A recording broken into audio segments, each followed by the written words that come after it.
Assalamualaikum warahmatullahi wabarakatuh. Halo, apa kabar semuanya? Semoga sehat selalu ya. Nah, pada video kali ini kita masuk ke bab mengenai relasi dan fungsi.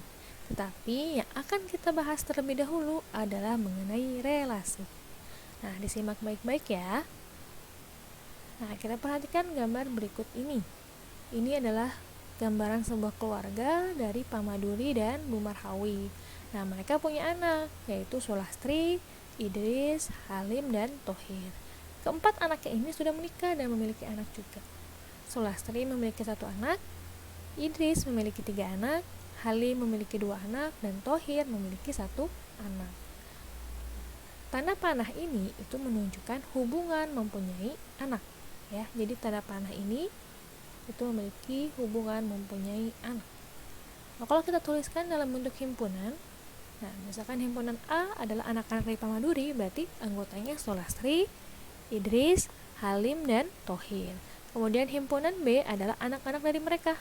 Anak-anak dari himpunan A berarti Wafi, Faisal, Alu, Rizky, Alvin, Najwa, dan Suci. Nah, hubungan anggota himpunan B ke anggota himpunan A yaitu anak dari.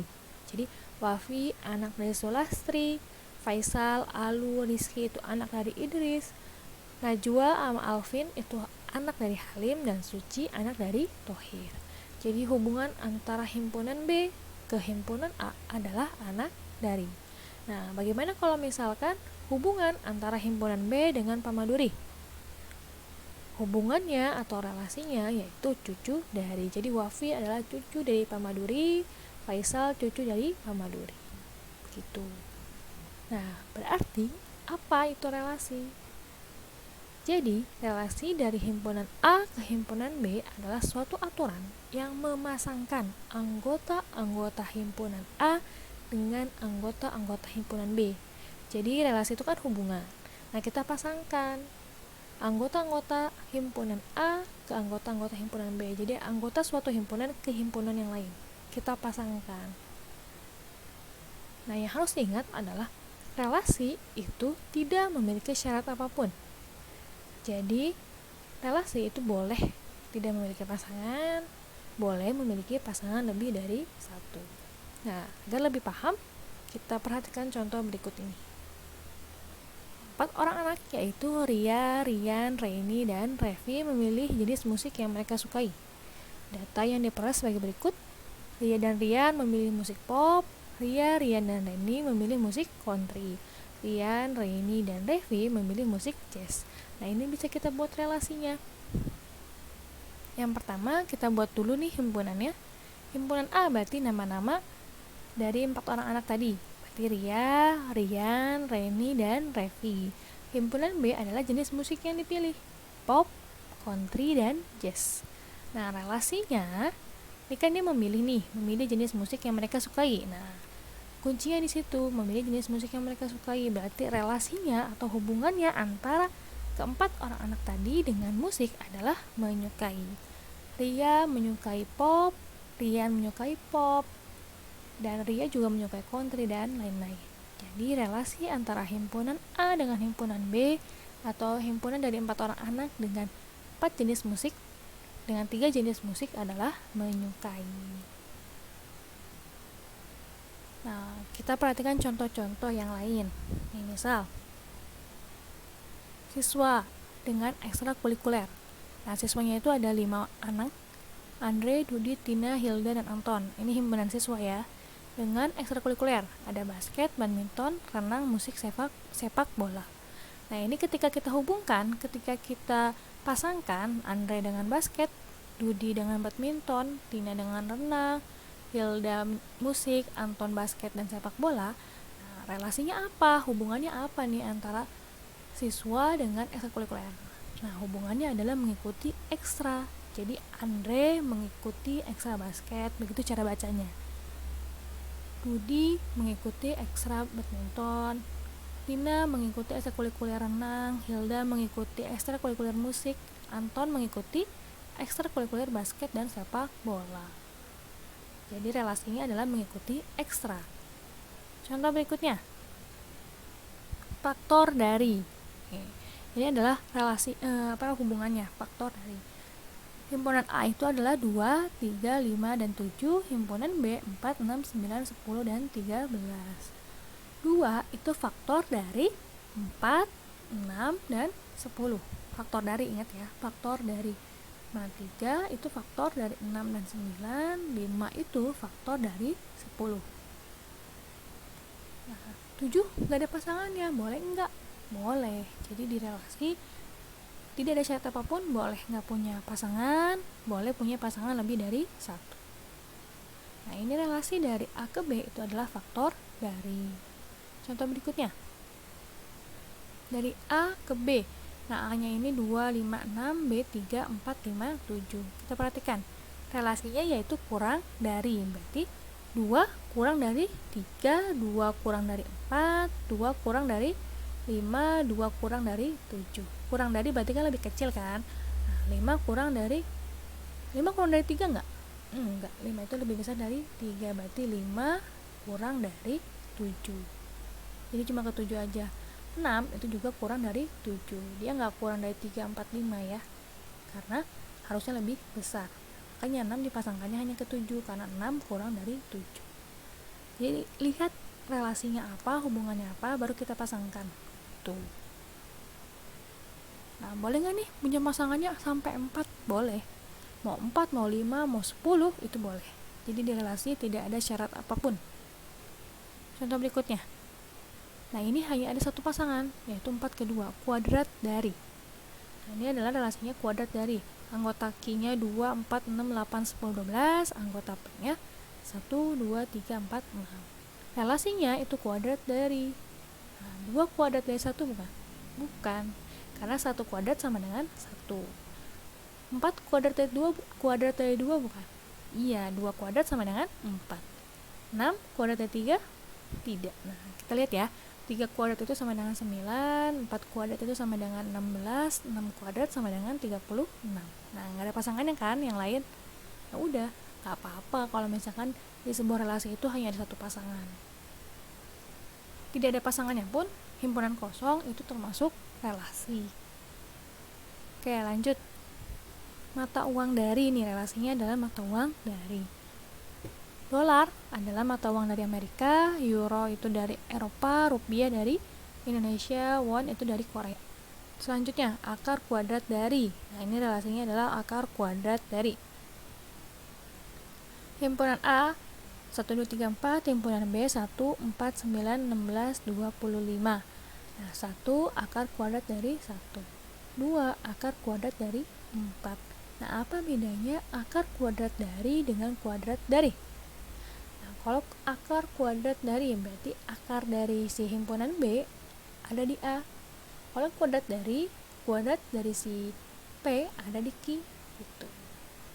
Nah, akar dari 4 2, akar dari 9 3, akar dari 16 4. Nah, 25 ini nggak punya pasangan karena harusnya ada 5. Jadi itu kalau kuadrat dari berarti dikuadratkan, kalau akar kuadrat dari berarti diakarkan. Nah, paham mengenai relasi?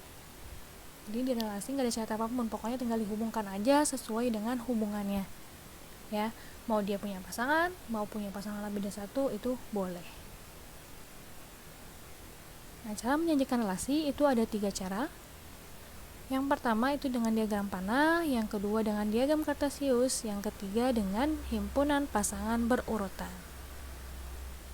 Contoh, nama siswa Abdul, Budi, Chandra, Dini, dan Elok. Nah, pelajaran yang disukai ini kita sajikan dengan 3 cara. Nah, yang pertama itu dengan diagram panah. Nah, diagram panah tinggal kita tuliskan. Nah, kita tuliskan himpunan si A-nya ada Abdul, Budi, Chandra, Dini, dan Elok. Nah, himpunan B-nya ada apa aja? Ada matematika, IPA, IPS, bahasa Inggris, kesenian, keterampilan, dan olahraga. Ingat, himpunannya hanya dituliskan 1 kali ya. Jadi kalau misalkan matematikanya disebut 2 kali, tulis aja salah satu.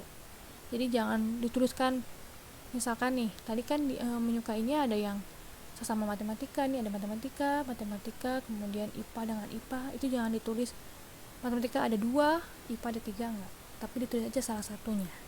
Ya. Oke. Nah, tinggal kita pasangkan. Tadi Abdul itu menyukai matematika dan IPA. Berarti Abdul kasih panah ke matematika dan IPA. Abdul ke matematika, Abdul ke IPA. Jadi sesuai dengan perintahnya.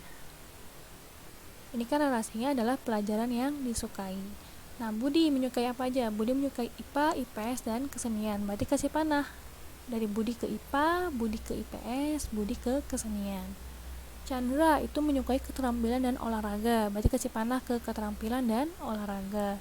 Dini menyukai bahasa Inggris dan kesenian, berarti Dini ke Inggris dan ke kesenian. Elok menyukai matematika, IPA, dan keterampilan, kasih panah. Nah, paham diagram panah?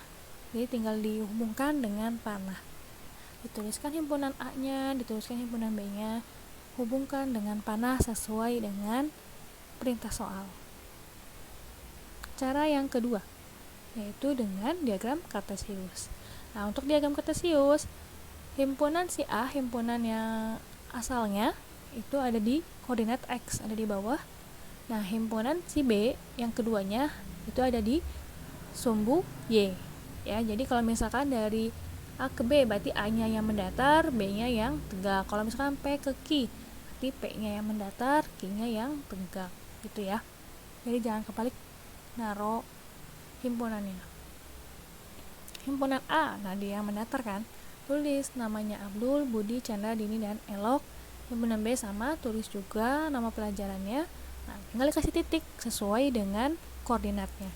Abdul kan menyukai IPA dan matematika. Nah, kasih titik di matematika dan IPA. Budi menyukai IPS dan IPA. Kasih titik IPS, IPA, dan satu lagi kesenian. Chandra menyukai olahraga dan keterampilan, kasih titik di keterampilan dan olahraga. Jadi kasih titik sesuai dengan koordinatnya. Ingat ya, koordinat kartesius. Setelah kasih titik, udah selesai. Ini adalah cara kedua dengan cara diagram kartesius. Tinggal dikasih titik sesuai koordinatnya. Cara yang ketiga, yaitu himpunan pasangan berurutan. Nah, kalau himpunan pasangan berurutan, jadi kita memasangkan satu-satu. Ditulis dengan kurung, tanda kurung. Yang pertama, sebagai tanda himpunan ditulis dengan kurung kurawal. Kemudian dengan kurung biasa. Nah, tulis tuh himpunan A. Tadi kan Abdul itu kan menyukai matematika. Tulis berarti Abdul, matematika. Itu jadi dipisahkannya oleh koma. Abdul, matematika, tutup kurung. Nah, kurung lagi, Abdul, IPA. Jadi kalau misalkan ada dua, ditulisnya satu-satu. Boleh nggak misalkan Abdul, matematika, IPA? Itu nggak boleh. Jadi ditulis masing-masing. Abdul, matematika, tutup kurung, Abdul, IPA. Tuh, jadi ditulis masing-masing ya, nggak boleh langsung digabung. Budi menyukai IPA, IPS, kesenian. Nah, ini pisah semua. Berarti Budi, IPA, tutup kurung, kemudian kurung lagi, Budi, IPS, tutup kurung, koma lagi, Budi, kesenian. Jadi satu-satu ya, nggak boleh digabungkan. Pemisahnya oleh koma. Tuh, paham ketiga cara ini? Kalau diagram panah, tinggal dihubungkan dengan panah. Kalau diagram kartesius, dihubungkannya dengan titik. Nah, kalau himpunan pasangan berurut, dipisahkan oleh koma. Jadi dalam kurung kemudian dipisahkan oleh koma. Bagaimana, ada pertanyaan? Paham mengenai relasi? Ingat, relasi tidak memiliki syarat apapun. Relasi adalah sebuah hubungan. Aturan yang memasangkan dari himpunan A ke himpunan B atau dari suatu himpunan ke himpunan yang lainnya. Relasi tidak memiliki syarat apapun. Boleh tidak memiliki pasangan, boleh memiliki pasangan lebih dari satu. Nah, begitu. Ada pertanyaan? Sudah paham mengenai relasi dan cara penyajiannya? Oke, kita akhiri pembelajaran hari ini. Terima kasih sudah menyimak dengan baik. Wassalamualaikum warahmatullahi wabarakatuh.